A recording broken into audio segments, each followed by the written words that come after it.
제1장 유효기간이 지난 가장의 뒷모습.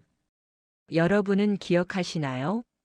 내 집 현관문을 열 때 세상에서 가장 당당했던 그 시절을 말입니다. 가족의 생계라는 묵직한 훈장을 달고 주머니엔 빳빳한 월급 봉투가 들어있던 그때, 우리는 그게 영원할 줄 알았습니다. 하지만 세월은 참 야속하죠. 이제는 내 집에서도 내 발소리를 죽여야 하는 처지가 되었으니 말입니다. 새벽 5시. 올해 68빈 한만수 씨의 하루는 남들보다 일찍 시작됩니다. 아니, 정확히는 몸이 기억하는 시간이죠. 35년 동안 건설 현장을 누비며 새벽 이슬을 맞던 그 습관이 은퇴한 지 3년이 지난 지금도 만수 씨를 깨웁니다. 바닥을 딛는 발걸음이 아주 조심스럽습니다. 뒤꿈치를 들고 까치발을 한 채 주방으로 향하는 만수 씨. 목이 말라 물 한 컵을 마시는 순간에도 그는 눈치를 봅니다. 혹시나 냉장고 문 닫는 소리가, 꿀꺽이는 물소리가 자고 있는 아들 내외의 단잠을 깨우지는 않을까 싶어서요. 아버님 또 깨셨어요? 그래. 내가 좀 일찍 눈이 떠져서 물 좀 마시느라고. 아버님 조심 좀 해주세요. 준영 씨도 어제 늦게 들어왔는데 발소리 때문에 깼다니까요. 내 집입니다. 30살에 결혼해서 머리에 시멘트 가루 뒤집어 써가며 10원 한 장 아껴가며 마련한 만수 씨 명의의 집입니다. 그런데 어느샌가 이 집의 주인은 만수 씨가 아닌 것 같습니다. 가장이 경제적 힘을 잃으면 그가 지은 성벽도 남의 것이 되는 모양입니다. 만수 씨의 유일한 일과는 손주 시우를 학교에 데려다 주는 일입니다. 은퇴 후 얻은 마지막 직함, 등하교 도우미죠. 시우의 고사리 같은 손을 잡을 때면 만수 씨는 비로소 자신이 살아있음을 느낍니다. 하지만 이 작은 행복조차 마음 편치 않습니다. 아버님, 제가 갈게요. 그리고 시우한테 너무 투박하게 말씀하지 마세요. 손도 좀.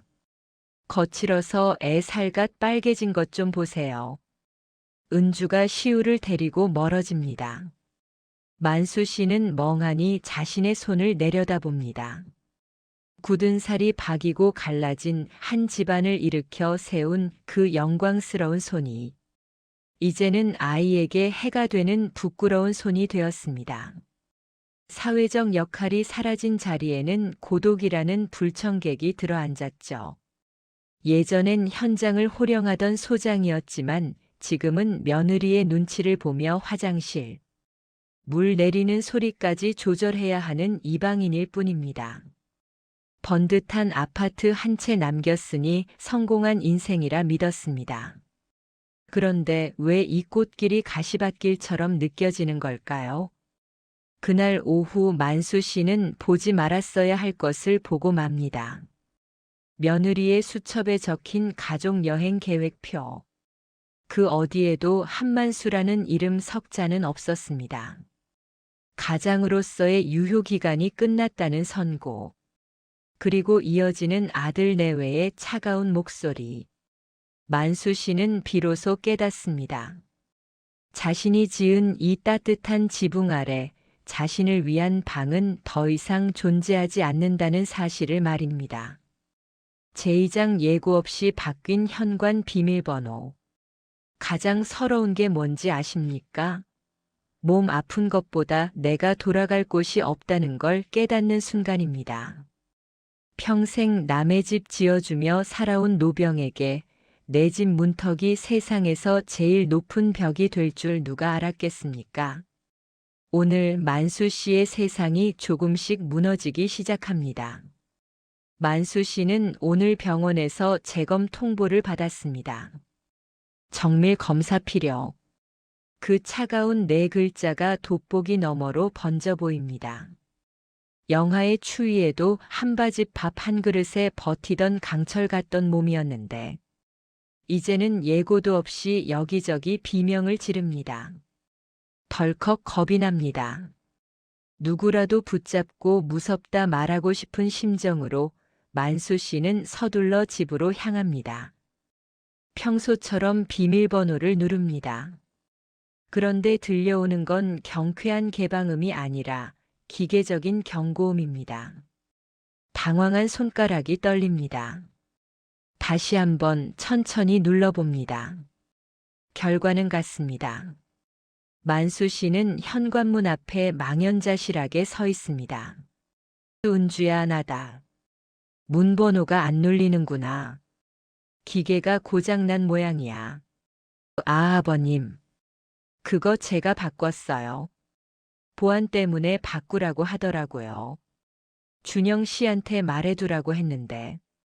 이따 준영 씨 오면 같이 들어오세요. 저 지금 바빠서 끊을게요. 전화가 뚝 끊깁니다. 만수 씨는 닫힌 문 앞에서 한참을 서 있습니다. 복도의 센서 등이 꺼지고 어둠이 찾아옵니다. 내 집인데, 내가 내 돈으로 산 내 집인데.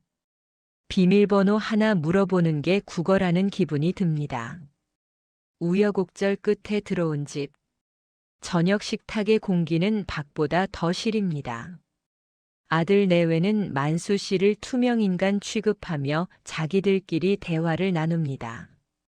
여보, 앞집 할아버지 실버타운 가셨대. 거기는 식사도 호텔급이고 의료진도 24시간 대기한다더라고요. 자식 눈치 안 봐도 되고 어르신들 건강에도 그게 훨씬 낫지 않겠어요? 만수 씨는 밥알이 모래알처럼 느껴집니다. 아들은 반대하지 않습니다. 그저 묵묵히 밥만 먹을 뿐이죠. 그 침묵이 만수 씨의 심장을 후벼 파냅니다. 내가 이 집에서 나가는 게 이들의 행복인 걸까? 식사를 마치고 베란다로 나간 만수 씨가 멈칫합니다. 구석에 얌전히 놓여있던 낡은 목재 상자. 35년 건설 현장에 땀이 배어있는 작업 도구함이 쓰레기 봉투 옆에 흉물처럼 처박혀 있습니다. 아버님, 그 낡은 쇳덩이들 자꾸 녹가루 날려서요. 애들 호흡기에도 안 좋으니까 이번 주에 내놓을게요. 망치, 줄자, 수평계.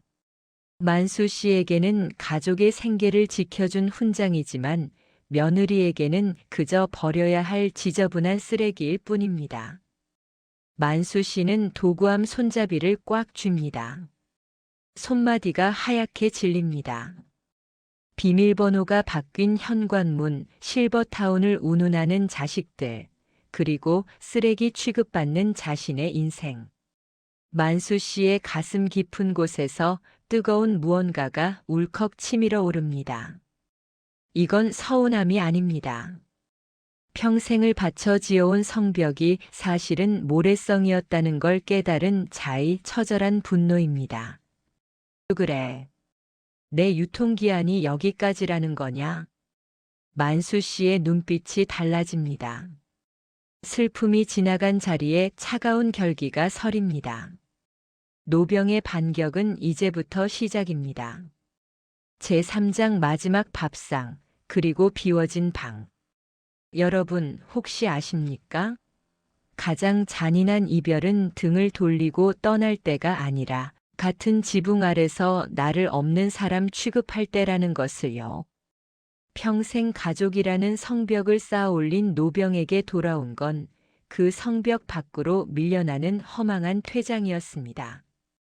오늘 만수 씨는 인생에서 가장 고독하고도 뜨거운 선택을 하려 합니다. 거실은 아침부터 소란스럽습니다. 아들 준영과 며느리 은주 그리고 손주 시우까지 새 옷을 차려입고 분주하게 움직입니다. 일본으로 떠나는 가족여행. 하지만 그 활기찬 대화 어디에도 만수 씨의 자리는 없습니다. 아버지, 저희 잘 다녀올게요. 냉장고에 국이랑 밑반찬 해놨으니까 꺼내 드시고요. 아버지는 복잡한 데 다니는 거 싫어하시니까 그냥 집 지키는 게 훨씬 편하시죠? 만수 씨는 대답 대신 힘없는 미소를 지어 보입니다. 집이나 지키라는 그 말이 마치 유효기간 지난 물건을 창고에 넣어두겠다는 소리처럼 들립니다. 텅 빈 집. 32평 아파트가 오늘따라 운동장처럼 넓고 차갑습니다. 만수 씨는 거실 한복판에 멍하니 서 있습니다. 이 집의 구석구석, 벽지 한 장부터 장판 바닥까지 그의 손길이 닿지 않은 곳이 없습니다. 30살 청년 시절 건설 현장에서 흙탕물을 뒤집어 쓰며 번 돈으로 이 집을 샀을 때 만수 씨는 울었습니다. 내 자식만큼은 발 뻗고 편히 자게 하겠다는 그 일념 하나로 버틴 35년이었습니다. 아들은 당연히 이 집이 자기 것인 줄 압니다.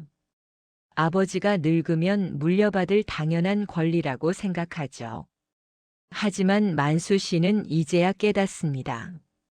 아들에게 이 집은 부동산일 뿐이지만 만수 씨에게 이 집은 인생이었다는 것을요. 여보세요, 부동산이죠? 예, 판교 102동 한만수입니다. 우리 집 급매로 내놓으려고 합니다. 조건이 있습니다. 일주일 안에 잔금 다 치를 사람으로 구해주세요. 예, 제 명예 확실합니다. 전화를 끄는 만수 씨의 손이 미세하게 떨립니다. 배신감이 휩쓸고 간 자리에 서늘한 결기가 차오릅니다. 그래, 집이나 지키라고 했지? 이 집이 누구 덕에 세워졌는지 똑똑히 보여주마. 그날 밤 만수 씨는 홀로 식탁에 앉았습니다. 안주는 며느리가 남겨둔 식은 밑반찬, 술은 마트에서 사온 소주 한 병입니다. 낡은 사진첩을 펼치니 빳빳한 작업복을 입고 현장에서 웃고 있는 젊은 날의 자신이 보입니다. 참 눈부셨습니다. 한만수 소장. 아들의 대학교 입학식 날, 이 거실에서 찍은 사진 속 준영이는 환하게 웃고 있습니다. 그때는 몰랐습니다. 그 웃음을 지켜주기 위해 굽어버린 자신의 등이 훗날 짐 취급을 받게 될 줄은 말입니다. 한 잔, 두 잔. 술잔이 비워질수록 만수 씨의 마음은 오히려 맑아집니다. 허망함은 어느덧 새로운 용기로 변해갑니다. 꽉 쥐고 있던 손등에 힘을 빼자 비로소 바람이 통하는 기분입니다. 준영아, 이 집은 내 피땀이다. 내 인생을 너희에게 상속하기 전에 나도 한 번은 사람답게 살아봐야겠다. 만수 씨는 자리에서 일어나 장롱 깊숙이 보관했던 등기권리증을 꺼냅니다. 그는 이제 이 종이 한 장에 묶인 노예가 아니라 자신의 삶을 찾아가는 주인이 되기로 마음먹었습니다. 정적이 흐르는 거실, 만수 씨는 불을 끕니다. 어둠 속에서도 그의 눈빛은 어느 때보다 형형하게 빛납니다. 가족들이 돌아오는 날 그들은 보게 될 겁니다. 아버지가 지키던 것이 단순한 아파트가 아니라 무너질 수 없는 자존심이었다는 사실을 말입니다. 제사장 남을 위한 집이 아닌 나를 위한 의자. 참을 만큼 참았고 버틸 만큼 버텼습니다. 평생을 자식이라는 지붕을 바치느라 휘어버린 등. 하지만 그 지붕이 나를 누르는 흉기가 된다면 이제는 그 손을 놓아야 할 때입니다. 오늘 35해를 현장에서 버텨온 노병 한만수 씨의 화려한 반격이 시작됩니다. 여행에서 돌아온 아들 가족은 현관문을 열자마자 그 자리에 얼어붙고 맙니다. TV가 있던 자리, 소파가 놓였던 자리, 심지어 식탁까지. 32평 아파트는 먼지 한 점 없이 텅 비어 있습니다. 거실 한복판, 낡은 캠핑용 의자 하나에 만수 씨가 앉아 있습니다. 아버지, 이게 다 뭐예요? 도둑이라도 든 거예요? 가구들은 다 어디 갔어요? 아버님, 냉장고랑 세탁기는요? 대체 이게 무슨 일이에요? 만수 씨는 천천히 자리에서 일어납니다. 그의 손에는 매매 계약서와 이사 통보서가 들려 있습니다. 떨리던 눈빛은 사라지고 수만 톤의 콘크리트를 진두지휘하던 건설 소장의 매서운 눈빛만 남았습니다. 도둑 든 거 아니다. 내가 다 팔았다. 그리고 이 집도 팔았다. 잔금까지 다 치렀으니 일주일 안에 짐 싸서 나가거라. 예. 아니, 상의도 없이 집을 파시면 어떡해요? 제 허락도 없이. 내 허락? 이 집 살 때 내가 10원 한 장 보탰느냐? 내 피땀으로 세운 집 내가 팔겠다는데 누구 허락이 필요해? 아버님, 노후는 어쩌시려고요? 저희랑 같이 살아야 안전하시죠? 내 노후 걱정하는 척하지 마라. 내 노후 걱정이 아니라 내가 당장 살 집 걱정부터 해야 할 게다. 너희에게 나는 가족이 아니라 집 지키는 개였다는 걸 내가 모를 줄 알았느냐? 만수 씨는 미련 없이 몸을 돌립니다. 아들의 절규와 며느리의 당황한 외침을 뒤로하고 그는 자신의 낡은 도구 상자를 들고 현관을 나섭니다. 평생 남의 집을 짓기 위해 잡았던 핸들을 이제는 자신의 인생을 향해 꺾습니다. 강원도 양양의 외딴 마을.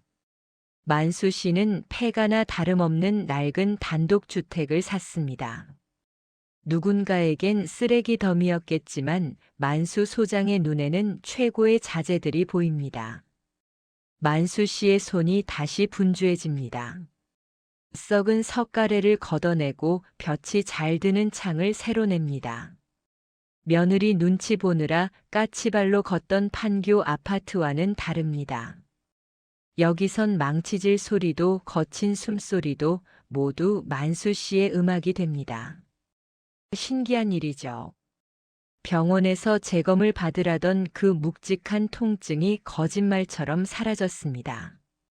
약봉지 대신 대패를 잡고 눈치밥 대신 흙냄새를 맡으니 죽어가던 노병의 근육이 다시 꿈틀대기 시작합니다. 한 달 뒤 낡은 집은 세상에 하나뿐인 만수의 목공소로 탈바꿈합니다. 마당 한가운데 만수 씨는 자신이 직접 깎아 만든 안락 의자를 놓습니다.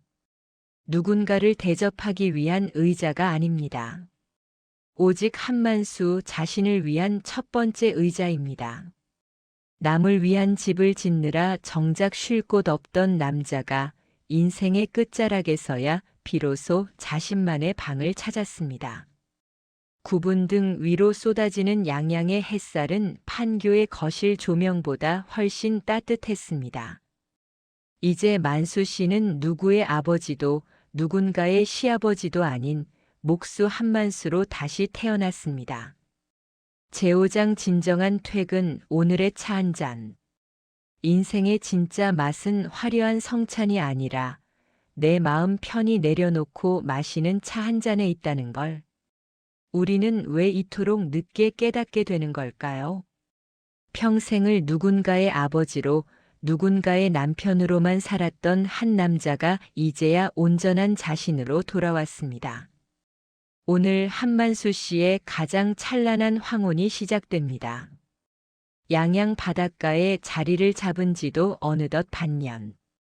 바다 내음과 나무 향기에 취해 지내던 만수 씨 앞에 낯익은 그림자가 나타납니다. 초췌한 얼굴로 대문 앞에 서 있는 아들 준영입니다. 판교 아파트에서 나와 월세방을 전전하고 있다는 소식은 이미 들어 알고 있었죠. 아버지, 저 왔어요. 왔느냐? 먼 길 오느라 고생했다. 여기 앉거라. 만수 씨는 자신이 직접 깎아 만든 나무 의자를 아들에게 내어줍니다. 준영은 의자에 앉자마자 참았던 눈물을 터뜨리고 맙니다. 아버지, 제가 정말 잘못했어요. 은주랑 저 매일 후회하며 지내요. 아버님 안 계시니까 집안 꼴이 말이 아니에요. 애들도 할아버지 찾고요. 제발 다시 집으로 돌아와 주세요. 저희가 정말 잘할게요. 만수 씨는 울고 있는 아들을 조용히 바라봅니다. 예전 같으면 마음이 약해져 당장 짐을 쌌을지도 모릅니다. 하지만 지금의 만수 씨는 다릅니다. 그는 아들의 손을 잡는 대신 자신이 만든 의자의 매끄러운 감촉을 천천히 쓸어내립니다. 준영아, 이 의자 참 편하지? 내가 평생 건설 현장을 누비며 수만 세대 지붕은 올렸는데 정작 내가 편히 앉을 의자 하나 내 손으로 만든 적이 없더구나. 나는 이제야 여기서 내 자리를 찾았다. 아버지. 그래도 가족인데. 그래, 가족이지. 그래서 너희를 미워하지 않기로 했다. 하지만 준영아, 나는 이제 집 지키는 개도 아니고 유산 물려줄 통장도 아니다. 나는 이제야 목수 한만수로 살기 시작했어. 그러니 나를 좀 내버려 두거라. 나도 이제 좀 쉬어야지. 만수 씨는 아들에게 정성이 담긴 된장찌개 한 그릇을 대접해 보냅니다. 하지만 끝내 아들의 차에 올라타지는 않았습니다. 멀어지는 아들의 뒷모습을 보며 만수 씨는 가슴속 깊은 곳에 남아있던 마지막 한을 털어냅니다. 그것은 미움의 해소가 아니라 진정한 의미의 독립이었습니다. 붉게 물든 노을이 바다 위로 쏟아집니다. 만수 씨는 자신이 직접 만든 안락 의자에 몸을 깊숙이 묻습니다. 며느리의 눈치를 보며 소파 끝에 걸터앉던 판교의 거실과는 비교도 할 수 없는 안락함입니다. 따뜻한 차 한 잔을 손에 쥔 만수 씨의 얼굴에 평온한 미소가 번집니다. 거울 속엔 이제 쓸모없어 버려질 노인이 없습니다. 자신의 삶을 스스로 짓고 스스로 책임지는 당당한 한 남자가 있을 뿐입니다. 여러분, 인생은 결국 나 자신으로 돌아오는 긴 여행입니다. 자식의 뒷모습에 매달려 눈물 짓지 마십시오. 당신이 지켜온 그 굳은 살 박인 손은 이제 당신의 남은 인생을 아름답게 조각할 자격이 충분합니다. 해질녘 노을이 아침 햇살보다 더 찬란한 건 하루의 모든 고단함을 견뎌낸 뒤에야 비로소 얻을 수 있는 평화이기 때문일 겁니다. 한만수 소장님, 아니 목수 한만수 씨. 당신 참 잘 살아오셨습니다. 당신의 오늘은 그 어느 때보다 빛이 납니다.